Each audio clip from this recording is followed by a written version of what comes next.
जय हिंद। आज की वीडियो में हम लोग देखेंगे कि हमें करंट कौन मारता है, वोल्टेज मारता है या फिर एम्पियर मारता है, और हाई पावर की लाइनों में मोटे तारों का यूज क्यों होता है जबकि हम पतले तारों का यूज कर सकते हैं, और एक्चुअल में इंसान की डेथ क्यों होती है करंट मारने से। ये चीज़ हम सारी चीज़ों को आज हम डिस्कस करेंगे और जितना भी कंफ्यूजन है सब चीज़ आपका क्लियर कर देंगे। सबसे पहला क्वेश्चन उठता है कि हमें करंट कौन मारता है, वोल्टेज या एम्पियर। ये बहुत ही कंफ्यूजन भरा सवाल है क्योंकि धारा जो होती है वो दो चीज़ों से चलती है, पहला होता है वोल्टेज और दूसरा होता है एम्पियर। ये ठीक उस तरह से ये काम करता है जैसे मैंने आपको एक चाटा मारा, तेजी से एक चाटा मारा और उसके बाद मैंने क्या बोला कि मैंने थोड़ी मारा है, ये तो मेरे हाथ ने मारा है। तो ये एक कंफ्यूजन है कि मैंने मारा कि मेरे हाथ ने मारा, ये दोनों बहुत बड़े कंफ्यूजन है। तो इन दोनों में क्या मतलब डिफरेंस है और क्यों हमें तेज करंट लगता है, ये चीज हम देखते हैं। सबसे पहले हम देखेंगे एम्पियर। ठीक है, एम्पियर बहुत जरूरी होता है। एम्पियर इसे हम आई लिखते हैं क्योंकि आई जो है धारा का मान बताती है, जिससे आप लिखते हैं ना फिजिक्स वगैरह में, तो आई आप ऐसे दर्शाते हैं। तो ये मान लीजिए आपकी वैद्युत धारा है। आई बराबर क्या होती है, क्यू बाई टी होती है। क्यू बाई टी यानी कि आवेश और समय, आवेश बटे समय। तो आपको जितना ज्यादा यहां पर आवेश रहेगा, धारा का मान कितना रहेगा, जितना ज्यादा आवेश रहेगा और जितना कम समय रहेगा, आवेश प्रवाह की दर को वैद्युत धारा कहते हैं। जैसे कि मान लीजिए 500 इलेक्ट्रॉन या 5000 इलेक्ट्रॉन एक सेकंड में प्रवाहित होंगे, तो आपका आई का मान क्या हो जाएगा, आई यानी धारा का मान हो जाएगा 5000 एम्पियर। ठीक है, ये हो जाएगा 5000 एम्पियर। अगर देखिए एम्पियर, अगर देखिए मान लीजिए यहां पर आपको 2 सेकंड दे दिया गया और बोला गया इसकी दर क्या है, तो 2500 एम्पियर हो जाएगा। यानी कि जितने कम समय में जितने ज्यादा इलेक्ट्रॉन प्रवाहित होंगे उसी को हम बोलेंगे धारा। क्या बोलेंगे, जितने कम समय में जितने ज्यादा इलेक्ट्रॉन प्रवाहित होंगे उसको हम धारा बोलेंगे। अब एक यहां पर क्वेश्चन बनता है, मैं बोल रहा हूं बार बार कि इलेक्ट्रॉन क्या होंगे, प्रवाहित होंगे, लेकिन आप ये नहीं सोच रहे होंगे कि इन इलेक्ट्रॉनों को प्रवाहित करेगा कौन, अपने आप थोड़ी होंगे, क्योंकि जो इलेक्ट्रॉन होता है वो हमेशा घूमता रहता है। परमाणु आपने पढ़ा होगा, परमाणु में या फिजिक्स में भी एक चैप्टर है जो है, उसमें आपने पढ़ा है कि इसकी जो है एक निश्चित गति होती है जिससे ये टेढ़ी मेढ़ी यानी अनिश्चित प्रकार की गति करते रहते हैं। लेकिन जब वोल्टेज स्थापित करते हैं तो जो इलेक्ट्रॉन है वो वोल्टेज की दिशा में या ऋण से धन की ओर गमन करने लगते हैं। ठीक है, ये आपने पढ़ा है। तो वोल्टेज क्या करता है, इलेक्ट्रॉन प्रवाहित होते हैं, इलेक्ट्रॉन प्रवाह की दर को हम एम्पियर बोलते हैं, लेकिन इन्हें प्रवाहित करने का काम कौन करता है, तो वो करता है वोल्टेज। वो कैसे करता है देखिएगा आप, यहां पर देखिए, इसको हम थोड़ा सा मिटा देते हैं और यहां पर मान लीजिए 5000 एम्पियर आपकी जो है क्या है, ये धारा है। धारा कितनी आ गई, 5000 एम्पियर। अब आपने वोल्टेज में सुना होगा, ये होता है आपके यहां पर जो लाइट आती है कितनी आती है, 220 वोल्टेज। 220 वोल्टेज का मतलब है कि 220 इलेक्ट्रॉन वोल्ट एक इलेक्ट्रॉन को ऊर्जा मिल रही है, और ये ऊर्जा गति के रूप में मिलती है। जितना तेज जो है आपका इलेक्ट्रॉन फ्लो होगा, जितना तेज आपका इलेक्ट्रॉन प्रवाहित होगा, उतनी ही ज्यादा आपका वोल्टेज रहेगा। आप इलेक्ट्रॉन वोल्ट की परिभाषा पढ़ लीजिएगा, गूगल से सर्च करके, वहां से आप समझ जाएंगे। ये होता है इलेक्ट्रॉनों की संख्या जो कि प्रवाहित होगी, और ये डिसाइड करता है कितने कम समय में प्रवाहित होगी। जब आपको करंट मारता है तो आपके अंदर कुछ इलेक्ट्रॉन, जो लाइट के इलेक्ट्रॉन फ्लो हो रहे हैं, वो इलेक्ट्रॉन आपके अंदर जाते हैं, लेकिन कितनी तेजी से अंदर जाते हैं वो डिसाइड करता है वोल्टेज। अगर मान लीजिए वोल्टेज को हम बढ़ा दें, मान लीजिए एक तार है, इस तार, ये तार से मतलब कि लाइट जा रही है, आपने इसे छुआ और इसमें केवल 10 वोल्ट आ रहा है, तो 10 वोल्ट आ रहा है, वोल्ट का मतलब स्पीड होता है, किलोमीटर आप बोल सकते हैं कि 220 किलोमीटर पर सेकेंड आप बोल सकते हैं। ठीक है, ये इतना स्पीड एक इलेक्ट्रॉन के पास है। स्पीड से अगर आप इसे रिलेट करेंगे तो आप बहुत अच्छे से समझ पाएंगे। जैसे मान लीजिए इसकी स्पीड जो है, इसमें जो इलेक्ट्रॉन बह रहे हैं उसकी स्पीड है 5 केवल, तो हम अगर मान लीजिए इसे छुएंगे तो हमें बहुत ही कम झटका लगेगा, क्योंकि जो इलेक्ट्रॉन हमारे अंदर आ रहे हैं उन इलेक्ट्रॉनों की स्पीड बहुत ही कम है, और जब स्पीड कम रहेगी तो बहुत ही धीरे हमारे अंदर इलेक्ट्रॉन आएंगे, और जब इलेक्ट्रॉन कम आएंगे तो एम्पियर का मान अपने आप कम हो जाएगा।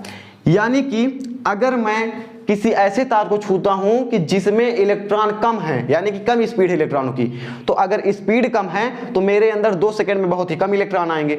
लेकिन अगर मैं 220 वोल्ट अगर इसकी स्पीड कर दूं तो छूते ही बहुत तेजी से अंदर इलेक्ट्रॉन आएंगे। तो जब बहुत तेजी से इलेक्ट्रॉन आएंगे तो इलेक्ट्रॉनों की स्पीड बहुत ज्यादा है, तो हमें तेज करंट लगेगा। इसी से अगर हम देखिए 220 वोल्ट से बढ़ाकर इसे हम 11,000 वोल्ट कर दें। कई लोग बोलते हैं कि घर में तो लाइट मारती है लेकिन धीरे लाइट मारती है, लेकिन जब 11,000 वोल्ट वाली मारती है तो 1 सेकंड में ऊपर लेकर चली जाती है। ऐसा क्यों होता है? अभी हम 220 वोल्ट को छू रहे थे, अब इसकी स्पीड 220 वोल्ट है, तो छूने पर इसमें इलेक्ट्रॉन, हमारे अंदर जो स्पीड है वो उतनी नहीं थी, तो हमारे अंदर कम इलेक्ट्रॉन आ रहे थे, और कम इलेक्ट्रॉन आएंगे तो हमें कम झटका लगेगा। कम झटका इसलिए लगेगा क्योंकि इनके पास केवल 220 वोल्ट की एनर्जी है, एनर्जी इन इलेक्ट्रॉन के पास कम है। और जब हम 11,000 इलेक्ट्रॉन को छुएंगे, 11,000 वोल्ट वाले, यहाँ पर 100 है, 11,000 वोल्ट इलेक्ट्रॉन मतलब वोल्ट को छुएंगे तो बहुत ही कम सेकंड में बहुत ही ज्यादा एक इतनी स्पीड से इलेक्ट्रॉन आएंगे कि वहां पर एम्पियर का मान भी बढ़ जाएगा, वोल्टेज का मान तो बढ़ा ही है। तो जब हमारे अंदर ज्यादा इलेक्ट्रॉन आएंगे तो हमें बहुत ही तेज करंट लगेगा और इसी से हमें झटका लगता है। आप इसे एक उदाहरण समझिए, जैसे आप किसी को मारने गए हैं, लाठी डंडा लेकर कुछ मारने गए हैं, तो आप क्या करते हैं, बहुत ही जल्दी मारते हैं, क्योंकि आपको पता है कि जितना स्पीड में हम मारेंगे उतना जल्दी हम मार पाएंगे। मान लीजिए आपने 1 सेकंड में 2 लाठी मारी, तो आप 60 सेकंड में क्या मार देंगे, 120 लाठी मार देंगे। तो आपकी स्पीड ज्यादा है तो आप उसको ज्यादा मार पाएंगे, तो उसको ज्यादा तेज लगेगा, और जितना तेज लगेगा उतना उसको दर्द होगा। तो वही सेम चीज इसमें होती है, जितने कम समय में जितने ज्यादा इलेक्ट्रॉन आपके अंदर आएंगे उतना तेज झटका आपको लगेगा, उतनी ही आपके अंदर पावर ट्रांसफर होगी। पावर ट्रांसफर इसलिए बोल रहे हैं क्योंकि ये जो है स्पीड देता है इलेक्ट्रॉनों को, और स्पीड यानी कि काइनेटिक एनर्जी होती है। तो जो एनर्जी ये इलेक्ट्रॉन पकड़ता है ना, जैसे 2 तार गए हैं, तो अगर ये जो देखिए, अगर आपने फेस पकड़कर अपना पैर नीचे मतलब लगा लिया, तो ये क्या करता है, जब इलेक्ट्रॉन आपके शरीर से नीचे जाने लगते हैं तो जितनी इसके पास मतलब कि ऊर्जा है पूरी, वो आपके अंदर बहुत ही तेजी से ट्रांसफर कर देते हैं। और जब ट्रांसफर करते हैं तो वही बहुत तेज आपके अंदर झटका लगता है, और झटके लगने से आपकी मतलब कोई भी अंग, मान लीजिए कभी हाथ में करंट लग गया तो हाथ काम करना बंद कर देता है, क्योंकि इसको बहुत ज़्यादा ऊर्जा मिल गई है और ये उस ऊर्जा को झेल नहीं पा रहा है। इसे आप इस तरह से समझेंगे। देखिए, अगर जो लोग पूछते हैं कि वोल्टेज मारता है या एम्पियर मारता है, तो अगर आपके पास मान लीजिए 11,000 वोल्टेज है, कितना है, 11,000 वोल्टेज की लाइन आपके पास है, लेकिन अब भाई उसमें इलेक्ट्रॉन ही नहीं है। अगर हम एक लकड़ी को 11,000 वोल्टेज एक सिरे से लगा दें और दूसरे सिरे पर सूखी लकड़ी को जाकर ऐसे हम पकड़ लें, तो करंट थोड़ी मारेगा। इधर देखिए सूखी लकड़ी है, इधर से हमने 11,000 इलेक्ट्रॉन मतलब वोल्टेज लगा दिए, इधर हमने पकड़ लिया, कुछ नहीं होगा, क्योंकि इसमें इलेक्ट्रॉन है ही नहीं। जो मुक्त इलेक्ट्रॉन होते हैं उन्हीं से वैद्युत धारा का संचालन होता है, और जब तक मुक्त इलेक्ट्रॉन होते नहीं है उसमें हम चाहे 11,000 वोल्ट लगा दें, चाहे जितना लगा दें, कोई मतलब नहीं है। तो अगर कितना भी ज्यादा हम वोल्टेज बढ़ा देंगे, हमें करंट तब मारेगा जब इसके पास एम्पियर होगी, यानी कि धारा होगी, इलेक्ट्रॉन होंगे। और मान लीजिए हमारे पास बहुत सारे इलेक्ट्रॉन हैं, हम किसी लोहे को पकड़ कर लाए, अब उसमें बहुत सारे इलेक्ट्रॉन हैं, लेकिन जब तक आप उसे वोल्टेज नहीं देंगे तब तक आपको वो भी करंट नहीं मारेगा। तो देखिए, अगर एम्पियर है उसके पास वोल्टेज नहीं है तब भी आपको करंट नहीं लगेगा। आपके पास बहुत सारा वोल्टेज है लेकिन एम्पियर यानी कि इलेक्ट्रॉन ही नहीं है तो भी आपको करंट नहीं लगेगा। हमारी पृथ्वी, जो हमारी पृथ्वी है, इसमें क्या है, इलेक्ट्रॉन तो बहुत ही ज्यादा हैं, लेकिन इसका जो विभवांतर विभव है वो एकदम बराबर है शून्य के।